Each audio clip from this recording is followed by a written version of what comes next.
من يهده الله فلا مضل له ومن يضلل فلا هادي له ونشهد أن لا إله إلا الله وحده لا شريك له ونشهد أن سيدنا ومولانا محمدا عبده ورسوله أما بعد فأعوذ بالله من الشيطان الرجيم بسم الله الرحمن الرحيم يا أيها الناس إنا خلقناكم من ذكر وأنثى وجعلناكم شعوبا وقبائل لتعارفوا إن أكرمكم عند الله أتقاكم صدق اللہ العظیم۔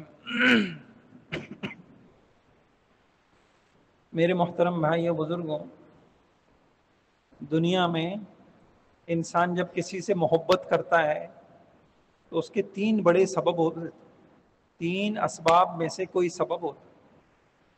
یہ انسان کسی سے محبت کرتا ہے کمالات کی وجہ سے، بہت قابل ہیں، بہت صاحب کمال ہیں، بڑے ذہین ہیں۔ دوسری وجہ ہوتی ہے جمال، انسان کسی سے محبت کرتا ہے خوبصورتی کی وجہ سے، بہت خوبصورت ہے۔ اور تیسری وجہ ہوتی ہے نوال، تیسری وجہ ہوتی ہے نوال، احسانات۔ فلاں کہ ہمارے اوپر بڑے احسانات ہیں جی، بڑے مشکل وقتوں میں یہ ہمارے کام آئیں۔ میرے بھائیوں، اگر ہم یہ تینوں چیزوں میں غور کریں تو حضرت محمد صلی اللہ تعالی علیہ وسلم میں تینوں چیزیں کامل طور پہ موجود تھیں۔ ان میں سے ایک چیز عرض کرتا ہوں، ایک چیز تھی حضور صلی اللہ علیہ وسلم کے احسانات۔ ویسے تو اتنے ہیں کہ گننے بیٹھ جائیں تو زندگی ختم ہو جائے، حضور کے احسانات ختم نہ ہو۔ لیکن علماء کو اللہ جزائے خیر دے کہ 6 بڑے احسانات ایسے ہیں جو پوری انسانیت کے اوپر اللہ کے نبی کے 6 بڑے احسانات ہیں۔ کسی موقع پہ میں نے عرض کر دیے تھے تفصیل سے۔ اس میں پہلا احسان تھا وحدت رب، کہ حضور علیہ السلام نے سارے انسانوں کو ساری چوکھٹوں سے اٹھا کر ایک اللہ کے در پر لے کر آ گئے۔ یہ کتنا بڑا احسان تھا۔ آپ آج جمعہ پڑھ رہے ہیں، یہ حضور کا احسان ہے، ورنہ کسی مندر کی گھنٹی بجا رہے ہوتے، کسی بت کے آگے جھکے ہوئے ہوتے۔ یہ تفصیل سے ایک موقع پہ میں نے عرض کر دیا تھا۔ آج دوسرا ایک احسان عرض کرنا ہے۔ اگر آپ اس کو ایک اچھا سا عنوان دیں تو وہ عنوان ہوگا وحدت اب، وحدت اب، وحدت انسانی، مساوات انسانی۔ اللہ اکبر، حضور علیہ السلام کا احسان ہے۔ حضور علیہ السلام نے انسانوں کے اوپر یہ بڑا احسان کیا کہ آپ نے ایک تصور دیا کہ تم سب برابر ہو، مساوات کا تصور۔ آج مغرب بڑا چیمپئن بنتا ہے، جھوٹے نعرے لگاتا ہے مساوات کی۔ کہاں گئے وہ مساوات؟ آج غزہ میں ان کا مکروہ چہرہ آج تو ہر مسلمان کو کھل جانا چاہیے کہ ان کے اپنوں نے اس کو سمجھ۔ سارے یورپ کے ممالک میں مظاہرے ہو رہے ہیں، اور وہ مظاہرے کس پہ ہو رہے ہیں کہ دیکھیں نا، ابھی بھی جو ہے وہ غزہ میں انسانیت شرما گئی۔ بچے ہیں، لاشیں ہیں، بھوک ہے، فقر ہے، فاقہ ہے۔ کہاں گئی تمہاری انسانیت؟ مساوات، انسانیت مساوات کے چیمپئن بنتے، اس کا تصور دیتے۔ میرے بھائیوں، یہ جن قوانین سے ہم متاثر ہیں، مغرب کا قانون، یہ انگلش، یہ انگریزی، یہ فلاں قانون، یہ قانون نہیں ہے، یہ مفادات ہیں۔ یہ اقوام متحدہ، یہ فلاں، یہ سب اپنی قوموں کے مفادوں کے لیے بنائے ہوئے قانون ہیں۔ قانون ایک ہی ہے، وہ یہ قرآن ہے، حدیث ہے، قانون ایک۔ تو حضور علیہ السلام نے ایک قانون دیا۔ کیا قانون دیا؟ مساوات انسانی، سب انسان برابر ہے۔ اچھا ذرا تصور کیجئے اس وقت کا، جب اللہ کے نبی دنیا میں آئے تو اس وقت انسان اس حوالے سے کیا تاثر تھا؟ تو اس وقت کا تاثر یہ تھا، انسان بٹا ہوا تھا، قوموں میں، کنبوں میں، قبیلوں میں، برادریوں میں، کوئی اعلیٰ تھا، کوئی ادنا تھا، کوئی ذلیل تھا، کوئی پست تھا، کوئی شریف تھا، کوئی باعزت تھا، ہم یوں ہیں، ہم یوں ہیں. یعنی حال یہ تھا، یہود اور نصارہ کو لے لیں تو ان کا حال یہ تھا، وہ کہتے تھے نحن ابناء اللہ و احباؤ، ہم اللہ کے بیٹے ہیں. یہ قرآن میں ہے، ہم اللہ کے بیٹے ہیں، ہم اس کے چہیتے ہیں، ہم اس کے لاڈلے ہیں، تم گندے ہو، تم فلاں ہو، تم فلاں. تو ایک طرف یہودیت اور ایک طرف عیسائیت جو اپنے آپ کو اللہ کا بیٹا اور چہیتا. دوسری طرف مصر کے فرعون تھے، وہ یوں کہتے تھے ہم سورج کے دیوتا کے اوتار ہیں. ہندوستان والے بھی وہ کہتے تھے اپنا رشتہ سورج اور چاند سے جوڑتے تھے. ایران کے بادشاہوں کا دعویٰ تھا ہماری رگوں میں خدائی خون ہے، ہماری رگوں میں خدائی خون ہے.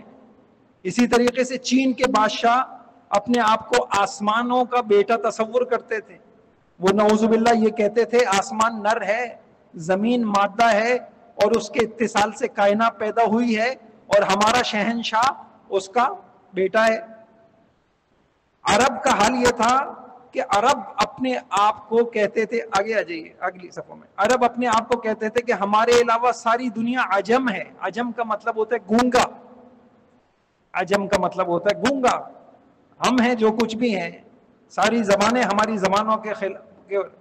پھر قریش تھے، وہ عرب میں بھی اپنے آپ کو ایک خاص قسم کا انسان سمجھتے تھے. قرآن کے اندر بھی ہے، حج کا موقع ہوتا تھا تو سارے لوگ عرفات جاتے تھے، کہتے تھے ہم تو حمص ہیں، ہم نہیں جائیں گے، ہم وہیں سے لوٹ جائیں گے. ایک ایسے عالم میں حضور علیہ السلام کی بعثت ہوتی ہے. اللہ اکبر. بٹی ہوئی ہے قوم، کنبوں میں، قبیلوں میں، برادریوں میں، زبانوں میں. کوئی اعلیٰ ہے، کوئی ادنا ہے، کوئی پست ہے، کوئی نیچا ہے، کوئی اونچا ہے. اب حضور علیہ السلام آتے ہیں. اب اس حال کے اندر ایسی سوچ رکھنے والوں میں اللہ کے نبی اپنا کام شروع کرتے ہیں. کون سا کام شروع کرتے ہیں؟ آپ کام شروع کرتے ہیں ایسے ناموافق حالات میں. کیا کہتے ہیں؟ یا ایھا الناس انا خلقناکم من ذکر وانثی وجعلناکم شعوبا وقبائل لتعارفوا ان اکرمکم عند اللہ اتقاکم. اے ساری دنیا کے انسانوں، یہ تم کنبوں میں بٹے ہوئے، قبیلوں میں بٹے ہوئے، یہ صرف پہچان کے لیے ہے. یہ حسب نسب عزت وزت اس سے وابستہ نہیں ہے. اللہ کے یہاں باعزت وہی ہے جو سب سے زیادہ اللہ سے ڈرنے والا ہے. سب سے زیادہ باعزت وہ ہے جو اللہ سے سب سے زیادہ ڈرنے والا ہے. باقی یہ تعارف ہے، ہم آرائی ہیں اور ہم جو ہے دہلی والے ہیں، ہم فلاں ہیں، ہم فلاں، یہ صرف پہچان کے لیے ہیں. اس سے یہ عزت جتلانے کے لیے نہیں. اور ابو داؤد اور ترمذی کی عجیب روایت ہے، حضور علیہ السلام نے فرمایا ان اللہ عز وجل قد اذهب عنكم عبیۃ الجاہلیہ وفخرها بالآباء مؤمن تقی وفاجر شقی. یہ سارے بدبودار نعرے فخر کے اللہ نے یہ سب ختم کر دیے ہیں. تقسیم دو ہی ہے، یا مومن متقی ہے، یا مومن متقی ہے یا فاجر شقی ہے. دنیا کی دو ہی تقسیم ہے، ایک نیک ہے، ایک بد ہے. ایک اللہ والے ہیں اور ایک اللہ کے دشمن ہیں، ایک اللہ کے دوست ہیں. بس یہ تقسیم ہے.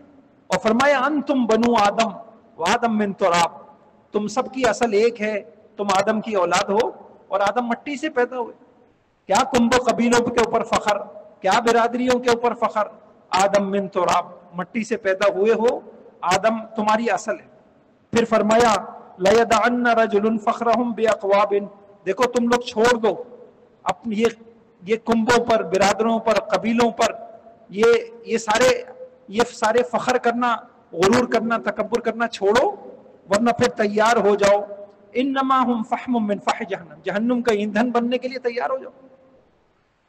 اور فرمایا او لیکونن اہون علی اللہ من الجعلان التي تدفع بانفها النتن، یا تم تیار ہو جاؤ، اللہ تم کو گندگی کا کیڑا ہوتا ہے نا، گندگی کا کیڑا، پخانے کے اندر کیڑا جو اپنی ناک سے گندگی کو دھکا دے رہا ہوتا ہے، یا پھر تیار ہو جاؤ، اللہ تمہارا ایسا حشر کریں گے. یا چھوڑ دو یہ سارے نعرے اور یہ سارے بدبودار، قومیت کے بت توڑ دو، یہ ساری چیز. تو اللہ کے نبی نے کام شروع کیا اور یہ سمجھایا اور سمجھا دیا، اے ساری دنیا کے انسانوں، تم سب ایک باپ آدم اور حوا کی اولاد ہو، تم چینی ہو، تم جاپانی ہو، ہندی ہو، ایرانی ہو، عربی ہو، عجمی ہو، تم کالے ہو، گورے ہو، طاقتور ہو، وہ سب ایک باپ کی اولاد. چھوڑ کر یہ سارے فخر کے نعرے. لہذا اب ہوا کیا، وہ جو قبیلوں میں بٹے ہوئے تھے، وہ جو خاندانوں میں بٹے ہوئے تھے، آپ نے بتا دیا تھا دیکھو فضیلت کا مدار حسب پر نہیں ہے، نسب پر نہیں ہے، طاقتوں پر نہیں ہے، قوتوں پر نہیں ہے، برادریوں پر نہیں ہے، بس تقوی والے بن جاؤ تو تم عزت والے ہو. یہ حضور علیہ السلام نے کہا. اور آگے دیکھیے یہ سمجھایا، اور قرآن کی آیتیں ہیں، حدیثیں ہیں جس سے حضور کی محنت واضح ہو رہی ہے. کس بات کی محنت؟ مغرب کہتا ہے مساوات، ہم کہتے ہیں ہم دکھاتے ہیں آپ کو کہ ہمارے نبی نے یہ مساوات تم کیا قائم کرو گے. اصل مساوات انسانی حضور علیہ الصلوۃ والسلام نے امت کو دی ہے. اب کیا ہوا، آخری حج ہے، اب اپنی ساری محنت کا خلاصہ دیکھیے. آخری حج کا موقع ہے، حجۃ الوداع ہے، پوری امت کو لے کے گئے ہیں، اور حج کے موقع پر عرفات میں، اور آپ کے ارد گرد کم و بیش 1,24,000 افراد جمع ہیں، اور آپ نے وہاں پر کیا اعلان کیا، آپ حجۃ الوداع کا کیا پیغام دیا، کیا ذہن سازی کی، کس چیز کو اہم سمجھا. تو کیا فرمایا، یا ایھا الناس الا ان ربکم واحد وان اباکم واحد. لوگوں تمہارا رب بھی ایک ہے، تمہارا اب بھی ایک ہے. تمہارا رب بھی ایک ہے اور تمہارا اب یعنی باپ بھی ایک ہے. تم ایک باپ کی اولاد ہو. ایک باپ کی اولاد بہن بھائی ہوتے ہیں. یہ تم کہاں بٹ گئے؟ پھر کیا فرمایا، الا لا فضل لعربی علی عجمی ولا لعجمی علی عربی ولا لاحمر علی اسود ولا لاسود علی احمر الا بالتقوی. کسی عربی کو عجمی پر، کسی عجمی کو عربی پر، کسی کالے کو گورے پر، کسی گورے کو کا کوئی فضیلت کا معیار نہیں ہے. فضیلت کا معیار تقوی ہے. ساری انسانیت کو، مسلمانوں کو لے کے گئے، اور یہ سبق آخر میں یاد دہانی کے طور پہ یہ بھی، وہ جو میں ساری زندگی سکھاتا رہا ہوں تم کو کہ تم سب ایک باپ کی اولاد ہو، آج وہ سبق پکا کرا دیا. اچھا پھر کیا ہوا، آپ کے اس اعلان سے تردید ہو گئی. کس چیز کی تردید ہو گئی؟ جو اپنے آپ کو اللہ کی لاڈلی اولاد کہتے تھے، نحن ابناء اللہ. تردید کر دی، تردید کر دی ان لوگوں کی جو یوں کہتے تھے کہ ہم بے عمل ہونے بلکہ بد عمل ہونے کے باوجود بھی، بس ہم آج بھی آپ سندھ میں چلے جائیں، یہ فلاں ہیں، یہ فلاں ہیں، یہ سائیں ہیں، یہ فلاں ہیں، اور علاقوں میں چلے جائیں، فخر گٹیوں کے اندر پڑا ہوا ہے، چاہے عمل کے کتنے ہی کمزور ہوں، بے عمل ہوں، بد عمل ہوں. حضور نے بتا دیا، تردید کر دی آپ کی اس تربیت نے کہ جو کچھ ہے وہ عمل سے وابستہ ہے، اس کے علاوہ یہ ساری چیزیں بیکار ہیں. اچھا نتیجہ کیا ہوا؟ نتیجہ حضور کی اس محنت کا نتیجہ کیا نکلا؟ آپ کی اس کی محنت کا نتیجہ اتنا خوبصورت نکلا کہ وہ سارے بت ٹوٹ گئے، عصبیت کے، قوم پرستی کے، رنگ و نسل کے، زبانوں کے، سارے بت توڑ دیے. اب حضور کا آپ دیکھیں گے، حضور علیہ السلام کا جو مدرسہ تھا، آج بھی الحمدللہ اس کی نظیر مدرسوں میں آپ کو ملے گی. الحمدللہ وحدت انسانی کہتے ہیں. دیکھیں کسی قوم کا رشتہ جب دین سے کمزور کرنا ہو تو پہلی محنت یہ ہوتی ہے کہ اس قوم کے مذہبی پیشواؤں کا چہرہ برا کر کے سامنے رکھو. ورنہ آپ دیکھیں، کبھی آپ نے کسی مدرسے میں دیکھا کہ یہاں پنجابی پٹھانوں کی لڑائیاں ہو رہی ہوں، پولیس کھڑی ہوئی ہو، اسلحہ چل رہا ہو، قوم پرستی کے؟ ایک ہی دسترخوان پر، ایک ہی ہاسٹل کے اندر، ایک ہی کمرے میں، ایک پشتو والا بھی ہے، پنجاب والا بھی ہے، اردو والا بھی ہے، عربی بھی ہے، ایک ہی جگہ، ایک ہی کالا بھی ہے، گورا بھی ہے، دسترخوان بھی ایک، سوتے بھی ایک ہیں، نظام تعلیم بھی ایک ہے. بڑی بات یہ ہے کہ نظام تعلیم، امیروں کے لیے نظام الگ، غریبوں کے لیے نظام الگ. تو مساوات کا تصور تو ان مدرسوں نے دیا الحمدللہ. کیوں؟ حضور سے سیکھا تھا، حضور سے سیکھا تھا. آپ جا کے دیکھیے کسی مدرسے میں، آپ دیکھیے اب ایک اردو والا ہے، اپنے استاد پٹھان کا کتنا احترام کر رہا ہے. ایک استاد پشتو ہیں، پنجاب کے ہیں، سندھ کے ہیں، وہ نہیں دیکھ رہے کہ یہ میرا طالب علم کس زبان کا ہے. مساوات، مساوات، اصل مساوات کے نظر ہے. آپ یہاں دیکھیں، دوسرا نظارہ آپ تبلیغ میں دیکھیں. جماعتیں بن رہی ہیں، کہیں آپ نے نہیں سنا ہوگا کہ پٹھانوں کی جماعت الگ، پنجابیوں کی الگ. بلکہ کہنے والوں نے کہا تبلیغ والوں کو، یار آپ پشتو علاقوں کی جماعتیں بھیج دیتے ہیں اردو والوں کی بھیج دیتے ہیں وہاں. انہوں نے کہا ہم سب برداشت کر لیں گے، ہم یہ تفریق برداشت نہیں کریں گے. آپ کہتے ہو کہ اگر اردو والوں کو اردو والوں میں بھیجیں کام زیادہ ہوگا، کام زیادہ نہیں ہوگا، تفریق ہو جائے گی. اللہ جزائے خیر دے، یہ ساری چیزوں کو ختم کر. ایک زمانے میں تبلیغ میں جوڑ ہوتے تھے الگ الگ، ڈاکٹروں کو الگ جمع کرتے تھے، فلاں کو الگ، انہوں نے وہ بھی ختم کر دی. یہ بھی تفریق ہے ایک قسم کی. اللہ نے ساری دنیا میں اس کے اثرات دکھائے. تو یہ مدرسے، یہ نعمتیں اللہ کی، قدر کرنی چاہیے بھائیوں، موت سے پہلے قدر کرنی چاہیے. انگلیاں اٹھانے والے، یہ ان کی نسلوں کو اللہ محروم کر دیتے ہیں. انگلیاں اٹھانے والے، یہ کیڑے نکالنے والے، یہ تنقید کرنے والے، اللہ نسلوں کو محروم کر دیتے. یہ نظام ہے ساری دنیا دیکھ رہے ہیں آپ، دنیا کے اندر یہ نظام اب نہیں باقی رہا. مدرسوں کا اتنا خوبصورت نظام، تبلیغ کا اتنا خوبصورت نظام، مکے مدینے سے لوگ آتے ہیں جماعتوں میں، یہاں پہ آ رہے ہیں. اور ہم اگر خدا نہ کرے ہم تنقید کریں تو بھائی یہ انسانی مزاج ہونا چاہیے کہ کتنے بڑے بڑے کام کریں. تو حضور علیہ الصلوۃ والسلام نے جب یہ تصور دیا، آپ اس کا نتیجہ دیکھیں، سارے رنگ و نسل کے بت توڑ دیے اور ساری تفریقیں ختم کر دیں اور امت کو مساوات انسانی کا تصور دیا. اب آپ دیکھیں گے آپ کے مدرسے کے شاگرد کون تھے؟ سلمان فارسی تھے، بلال حبشی تھے، صہیب رومی تھے، عداس نینوائی تھے، ابو ذر غفاری تھے، طفیل دوسی تھے، ابو سفیان اموی تھے، اور عدی ابن حاتم وہ قبیلے تائی تھے، زماد ازدی تھے، سراقہ جشمی تھے. مگر جو بھی تھے سب بھائی بھائی تھے. جو بھی تھے، فارس کے ہوں، ایران کے ہوں، توران کے ہوں، جو بھی ہوں، تھے سب بھائی بھائی. اخوت، مساوات، بھائی چارگی کا نمونہ تھے. اور کیا نمونہ تھے؟ آپ نے وہ قصے سنے ہوں گے کہ موت کا وقت ہے، کہ موت کے وقت کتنی انسان کو پیاس لگتی ہے. اس لیے حکم ہے کہ میت کے منہ میں پانی ٹپکایا جائے. اس وقت پیاس لگتی ہے. تو کیا تھا وہ پیاس کا عالم اور پانی کی طلب ہے. ایک شخص پانی لے کے پہنچتے ہیں، قریب میں ایک اور آہ کرتے ہیں، یہ کہتے ہیں پہلے ان کو پلاؤ. ان کے پاس جاتے ہیں، وہ کہتے ہیں پہلے ان کو پلاؤ.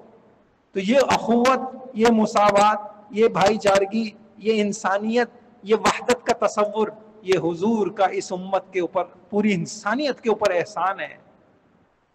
پوری انسانیت کے اوپر مسلمانوں کو فخر ہونا چاہیے اپنے اسلام پر، اپنے اسلام کی تعلیمات کے اوپر. آج یہ فخر نہیں ہے، آج فخر نہیں ہے. آج جو ہے مغربی نظام کو بڑے فخر سے، اگر فخر ہوتا کوئی اس قرآن کو چھوڑتا نہیں. سب قرآن کے پڑھنے والے ہوتے، جاننے والے ہوتے، سیکھنے والے ہوتے، ہمارے نظام تعلیم کا حصہ ہوتا. اگر ہمیں فخر ہوتا اپنے اسلام پر تو اسلام کس چیز کا نام ہے؟ اسلامی تعلیمات کا نام ہے، حضور کی تعلیمات کا نام ہے، حضور کی سیرت کا نام ہے. اللہ تعالیٰ مجھے بھی توفیق عطا فرمائے، بھائیوں آپ کو بھی توفیق عطا فرمائے. تو ہمیں محبت ہو حضور علیہ الصلوۃ والسلام سے. اس محبت کی بڑی بڑی بنیادیں ہمارے پاس ہیں. ہمارے پاس پہلی بڑی بنیاد، ایک بڑی بنیاد کیا ہے کہ آج اگر ہم دیکھیں کیسا، اچھا آپ دیکھیں گے، آپ اسلامی عبادتوں کو دیکھیں گے نا، تو اسلامی عبادتوں میں بھی مساوات اور جوڑ کا سبق ہے. آپ دیکھیے مردوں کے لیے نماز رکھ دی مسجد اور جماعت کی ترغیب دے دی. اب جب جماعت ہوگی تو 5 وقت لوگ آئیں گے. اب وہ لوگ جب علاقے کے آئیں گے، علاقے کے لوگ آئیں گے، تو اس علاقے کا امیر بھی آئے گا، غریب بھی آئے گا، کالا بھی آئے گا، عربی بھی آئے گا، عجمی بھی آئے گا، ہر زبان والا آئے گا. جب مسجد میں آئے گا تو مسجد کے ذریعے سے ہمیں علاقائی اعتبار سے جوڑ دیا. اب آگے چلیے، اب اللہ تعالیٰ ہمارے حضور علیہ السلام، یعنی میں بس اوقات سوچتا ہوں اگر آپ صرف اسلام کی تعلیمات اور عبادات کو دیکھیں تو آپ کا ذہن گواہی دے گا کہ یہ کسی انسان کی بنائی ہوئی نہیں. اتنا میں ایک ادارہ چلاؤں، اس ادارے کا نظم بناتے بناتے میں پگھل جاتا ہوں. ایک چیز صحیح کرتا ہوں دوسری خراب ہو جاتی ہے. ملازمین کبھی صحیح نہیں چلتے، کبھی وہ نظام، کبھی فلاں نظام خراب، کبھی فلاں نظام خراب. یہ عالمی سطح کے اوپر کیا پیارا خوبصورت نظام ہے. آپ کبھی غور کریں اس جہت سے تو آپ کو اسلام کی عظمت دل میں بیٹھ جائے گی کہ یہ کسی انسان کی تعلیم نہیں ہو سکتی. اب وحدت اور مساوات کا کتنا پیارا تصور ان عبادتوں میں ہے. ہمیں جمعے کی ہمیں روزانہ جمع کیا علاقائی سطح پر. اچھا اب تو ویسے مسجدیں ہو گئیں, ورنہ پہلے جمعہ ہوتا تھا, جمعہ اور مسجدوں میں 5 نمازیں ہو رہی ہیں, جمعہ جامع مسجد میں ہو رہا ہے. اب کیا کیا, مختلف علاقے جمع ہو رہے ہیں. مدینے کے دور سے بھی لوگ آتے تھے جمعہ پڑھنے کے لیے, مدینے میں آتے تھے. حالانکہ مدینے کے محلے میں اور مسجدیں بھی تھیں, لیکن جمعے کے لیے وہاں جمع ہو گئے. اب ہم کو دوسرے اعتبار سے اور بڑے طبقے کو جمع کر دیا جمعے کے اندر. اور پھر اس کے بعد عید کا نظام دیکھیں آپ, نہیں بھائی الگ الگ مسجدوں میں نہیں ہوگا, ایک بڑے میدان میں ہوگا, مسلمانوں کا اجتماع ہوگا. پھر آپ اپنا وہ حج کا نظام دیکھیں, اللہ اکبر. پھر کیا ہے, کیا خوبصورت عبادت اور بندگی کا نظام ہے. کاش کہ ہم اس کے حسن کو سمجھتے, ہم اس میں چھپے ہوئے رازوں کو پہچانتے, ہمارے دلوں میں اپنے اسلام کی عظمت ہوتی. کاش کہ ہم اپنی نسل کو, ہم تو ایک خاندان میں رہ کے بٹ گئے. یہ رشتہ دار امیر ہیں, یہ غریب ہیں, ہم ایک خاندان میں رہ کے بٹ گئے.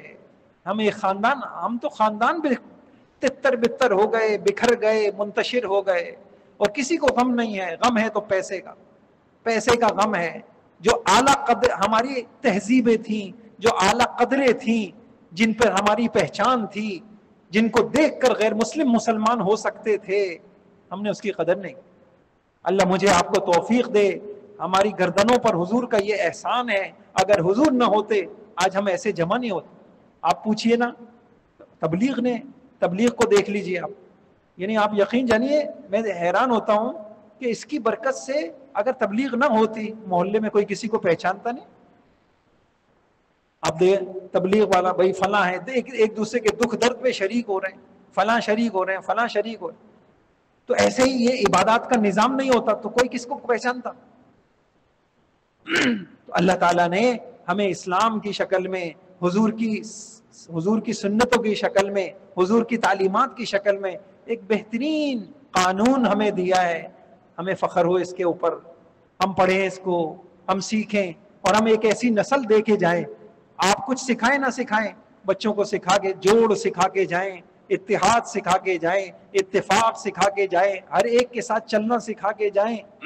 اگر ہم یہ سیکھ کے جائیں, اور ہم سب میں کمزوریاں ہیں, ہم سب میں ہمارے مفادات ہوتے ہیں, ہماری انائیں ہوتی ہیں, اور ہمارے اغراض ہوتے ہیں جو ہم کو ایک نہیں ہونے دیتے. آپ دیکھیں نا, ایک ہلکی سی لہر آتی ہے, کیسے مسلمانوں میں خوشی کی ایک لہر دوڑ, 2 ملک ایک ہو گئے, آپس میں اتحاد کر لیا. کاش کہ مسلمان ایک ہوتے, لیکن ہمارے اغراض مفادات ہمیں ایک نہیں ہونے. یہ ایک نہ ہونے کا کتنا بڑا نقصان ہے. میں قرآن کی آیتیں پہ غور کر رہا تھا, اللہ اکبر.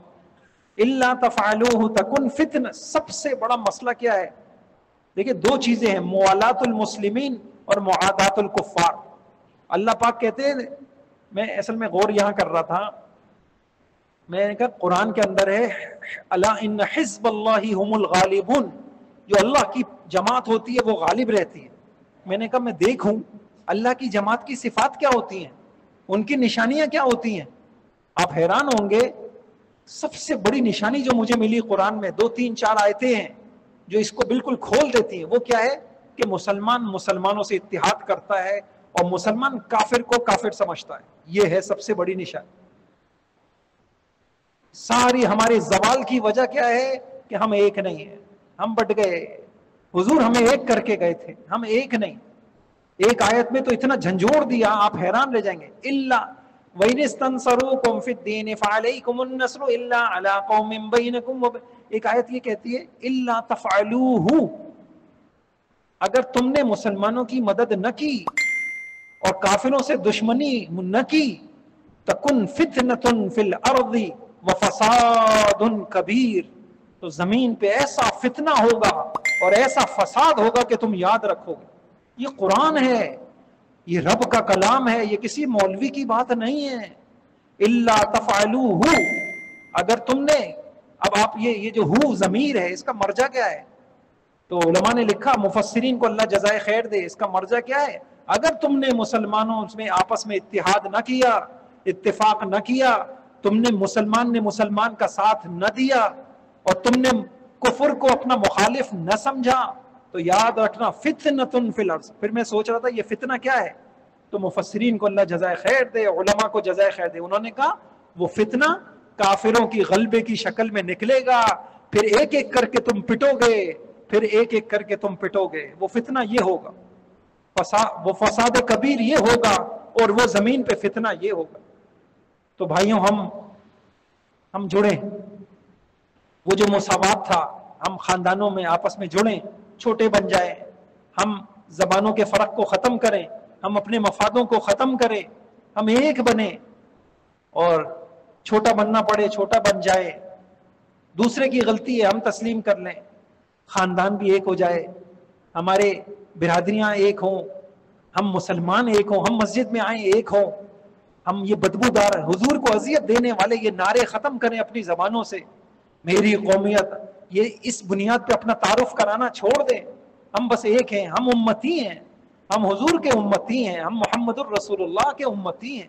ہمارا ایک تعارف ہے, ہم اللہ کے بندے ہیں اور ہم حضور کی امتی ہیں, ہمارا اور کوئی تعارف نہ ہو. اللہ مجھے بھی توفیق عطا فرمائے, آپ کو بھی توفیق عطا فرمائے, اور موت سے پہلے یہ ساری گندگیاں اللہ ہمارے دلوں سے نکال دے. وآخر دعوانا